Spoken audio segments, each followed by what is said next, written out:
Hello everyone, my name is Matthew Medway.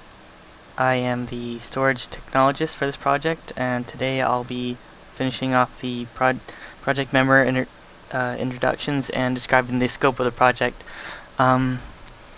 So here we have Josh Altov. He is our network systems technologist. He is a visionary, philosopher, and a terrific problem solver.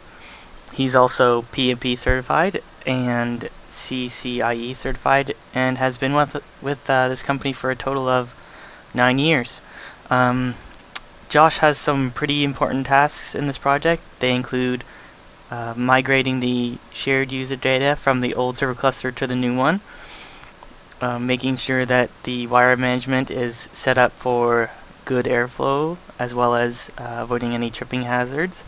And lastly, Josh is in charge of the final testing of the server hardware.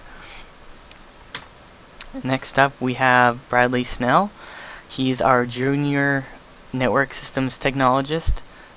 Brad has high energy. He's always excited to come into work, and he exceeds all expectations. He is PMP and CCNP certified and has a total of 3 years experience with us. On this project, Brad will be working with wire management, power management, and he will also be assisting with the final project testing. Next up's Kyle Price. He is the systems administrator for this project.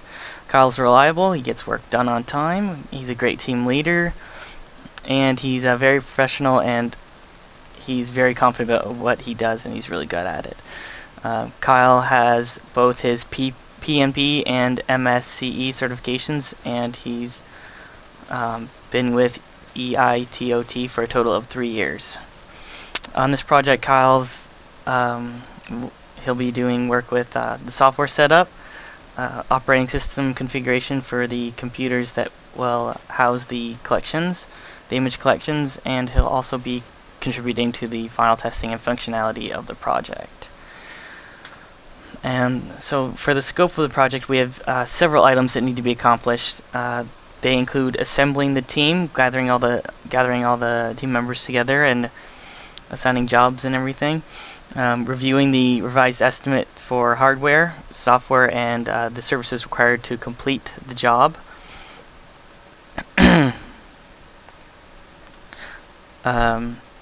We need to specify all the necessary hardware and software required to meet the 80 terabyte SAN requirements, like how many disks we need, the performance requirements that are needed.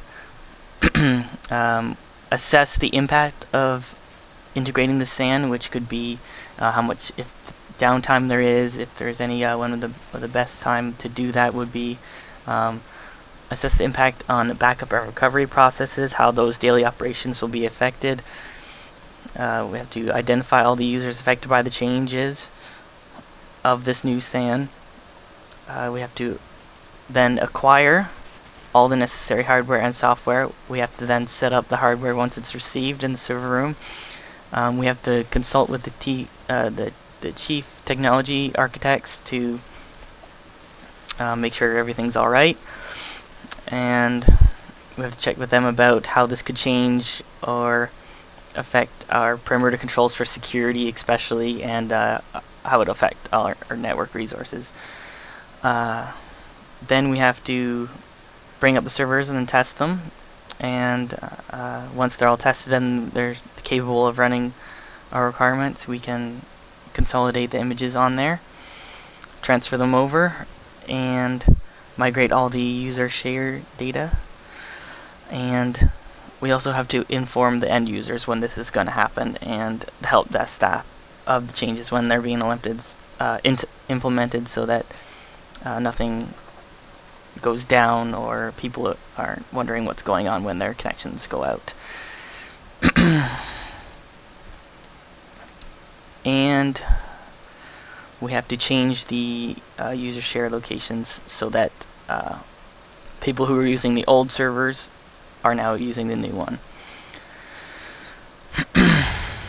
And we have to minimize the impact on users by implementing the changes at non-peak hours, and most importantly, train the network operations support staff so they know how to support these things. If any errors come up, we have to document and make sure they're properly recorded. So that's it for scope. I'll be handing things off to Josh in the next part of the presentation. Thank you.